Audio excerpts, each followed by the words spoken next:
जय हिंद प्यारे साथियों, स्वागत है आपका हमारा education YouTube channel ME centre में। आज के इस वीडियो में बहुपद के जोड़, घटाव, गुणनफल और भागफल को बताएंगे। ठीक है, तो सबसे पहले जोड़ को लेकर चलते हैं। बहुपद का कहने का मतलब है इसमें चर और ओचर दोनों होते हैं। चर और ओचर। चर कहते हैं ए टू जेड, यानी ABCD की जितने भी चीजें होती है उसे चर कहते हैं। और ओचर कहते हैं संख्या को। संख्या हो जाए या पाई हो जाए या के, यानी कि कुछ भी मान है उसको तो ओचर कहते हैं। ओचर कहने का मतलब कि संख्या वाला सारे चीजें, और चर कहने का मतलब A to Z तक की सारी बातें। और इन दोनों को मिलाकर बनाया जाता है बहुपद। इंग्लिश में कहते हो पोलिनिमल।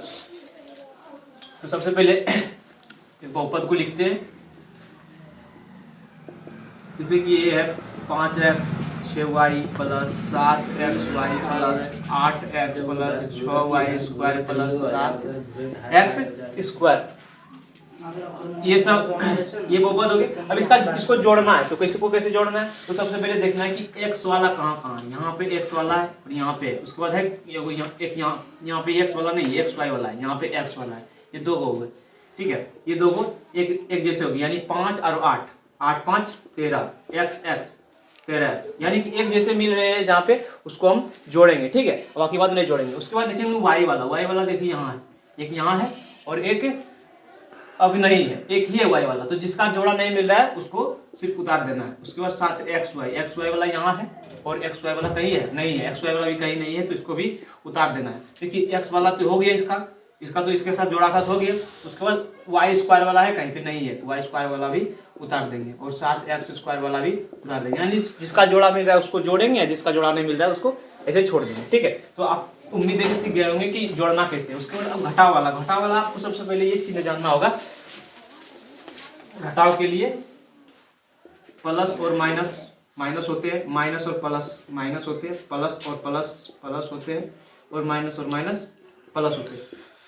ये सीधी साफ दिख रहा है कि दो जैसे चिन्ह होंगे तो वो माइनस होंगे और एक जैसे चिन्ह होंगे तो वो प्लस होंगे। ठीक है, यानी चाहे माइनस से माइनस हो, प्लस हो तो उसका प्लस होगा, एक जैसा चिन्ह होगा। ठीक है, तो इसी से लेकर बनेगा घटाव, बहुपद का घटाव। जैसे कि 7x plus 5y minus 6x plus 8y minus 6xy plus 7xy। ठीक है, देखिए एक जैसे चुनेंगे पहले x वाले कहाँ है, x वाले यहाँ है और यहाँ है, इसको कहते नहीं है। तो 7x प्लस इसके साथ माइनस, प्लस माइनस बड़े के साथ जो होते हैं वही चिन्ह लगते आगे, यानी प्लस वाले प्लस आगे लगाते नहीं। 7 में से गए, 7 में से 6 गए तो 1, यानी एक x, तो 1 नहीं लिखते। x के बहुपद के साथ कोई भी संख्या को 1 नहीं लिखते। ठीक है, उसके बाद आई y वाली कहाँ है, यहाँ और यहाँ है। ठीक है, y यहाँ 5y है और यहाँ 8y है। ठीक है, तो प्लस इसके साथ भी प्लस है, इसके साथ भी प्लस है, प्लस हो गया, बड़े के साथ प्लस है तो प्लस है 8 5 13y। उसके बाद देखिए xy और xy, इसके साथ xy है, इसके साथ xy है। xy ये देखिए माइनस में, ये प्लस में, प्लस माइनस बड़े के साथ प्लस है, प्लस वाले चिन्ह होंगे और 7 में से 6 गए 1, यानी कि 1 xy थे, 1 नहीं लिखते। ठीक है, तो ये हो गए घटाव। ठीक है, अब उसके बाद हम सीखेंगे गुणा वाले।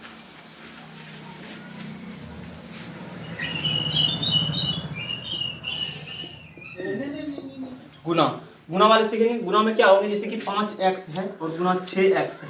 इसमें देखिए, इसमें चर वाले चर और चर गुने ओचर होते हैं। उसके बाद इसी में चर गुने चर होते हैं। ठीक है, चर गुने चर, पहले ओचर और चर को देखना पड़ता है, पहले ओचर को देखना पड़ता है। तो ओचर इसमें 5 है, इसमें 6 है, इसमें चर x है, इसमें भी चर x है। तो ओचर वाले देखेंगे, यानी 5 6 के 30 और x गुने x, यानी एक जैसे दो गुने में रहते उसका स्क्वायर हो जाता है। आप जानते हैं जैसे कि 2 गुने 2, इसका 2 का स्क्वायर हो जाता है, उसी प्रकार यहाँ पे x स्क्वायर हो जाएगा। ठीक है, ये गुना हो गया।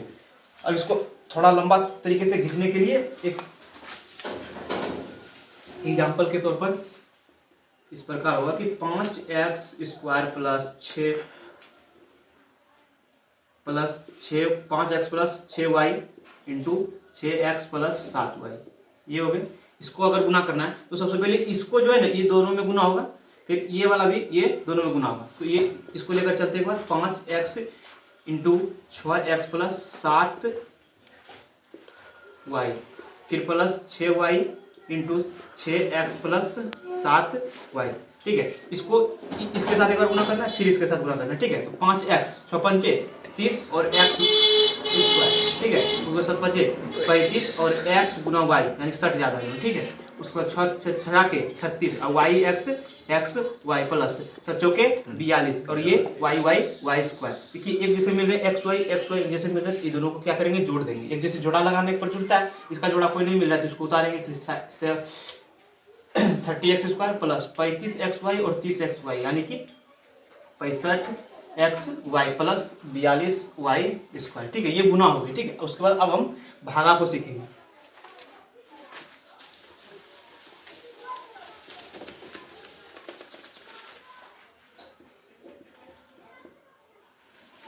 भाग यानी कि देखिए x प्लस 2 है, उसके बाद है x प्लस 2 है, उसके बाद भागा देना है x square plus 6x plus 4। ठीक है, ऐसे वाले भागे इसको हम भागा बनाएंगे। तो सबसे पहले क्या करेंगे, इससे भागा देंगे। ये पहले वाला देखना है और इसका भी पहले वाला देखना है, और ये दो वाला है तो ये अपने आप भागा हो जाएंगे वहाँ जो लिखेंगे। सबसे पहले x से कितना गुना करें जो x स्क्वायर हो जाए, तो x से x में गुना करेंगे तो वो x स्क्वायर हो जाएंगे, यानी कि ये वाला यहाँ पे उतरेगा तो यहाँ x स्क्वायर हो जाएगा। यानी पहले वाला किसी भी तरह से पहले वाला कटाना है। ठीक है, दूसरे वाला उसके बाद अपने आप जो होगा उसके अनुसार होगा। ये प्लस है बीच में, प्लस यहाँ प्लस दे दी। ठीक है, उसके बाद 2 गुने x यानी कि 2x। समझ में, यहाँ पे घटा होते जिस प्रकार भागा में घटाना पड़ता है, साधारण भागा में घटाते हैं, उसी प्रकार यहाँ पे देखिए ये प्लस माइनस एक जैसे कट गए, उसको देखिए ये प्लस में ये माइनस में हो गए। ठीक है, तो 6 में से 2 गए कितना 4, पड़ा के साथ प्लस है तो प्लस 4x। अब क्या करेंगे हम 2 से प्लस 2 से यानी कि प्लस 2 से अगर गुना करें तो यहाँ प्लस 4 से गुना करना पड़ेगा। प्लस 4 से गुना करें तो यहाँ 4x हो जाएगा और इसमें करें तो 4 दूनी 8 हो जाएगा। ठीक है, उसके बाद यहाँ माइनस होगी और यहाँ भी माइनस होगी, एक जैसे कट गए। उसके बाद देखिए बड़े के साथ माइनस है, छोटे के साथ प्लस, प्लस माइनस माइनस, बड़े के साथ माइनस और माइनस वाला चिन्ह आ गया और 8 में 4 गए 4 यानी कि -4 शेष बचा। और इसका भागफल जो आया x प्लस 4 आया। इसका भाजक जो था भाजक था x प्लस 2 और ये भाज्य था यानी कि x square plus 6x plus 4 और ये क्या हुआ भागफल। अगर ये हो गए शेषफल। अगर 10th के अनुसार जाएं तो इसमें एक एल्गोरिथम होता है यानी कि a = b³ + r। ठीक है, इसको हम कहते हैं भाज्य और इसको कहते हैं हम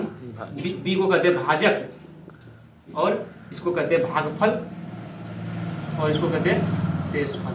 देखिए ये सारी जानकारियाँ क्लास 6 से लेकर 10 तक के बच्चों के लिए बहुत ही महत्वपूर्ण है। अगर आप क्लास 6 में हैं तो आपको ये चीज़ें उतनी महत्वपूर्ण नहीं है, 7 में भी है तो उतनी महत्वपूर्ण नहीं है, लेकिन आप 8 क्लास में तो ये सब जाननी होगी क्योंकि थोड़ा मोड़ा 8 क्लास में है, उसके बाद 9th क्लास में पूरे भरे पड़े हैं और उसके बाद 10th क्लास में भी। 10th क्लास तो इसी पे चलता है यानी पॉइंट जितना भी है बहुपद का गुणनखंड, रैखिक समीकरण, अगर ये चीज़ नहीं जानेंगे तो नहीं हो सकेगा। ठीक है, तो उम्मीद है कि ये सारी चीज़ें आप अच्छी तरह से समझ गए होंगे। तब तक के लिए जय हिंद, जय भारत, मिलते हैं अगली वीडियो में।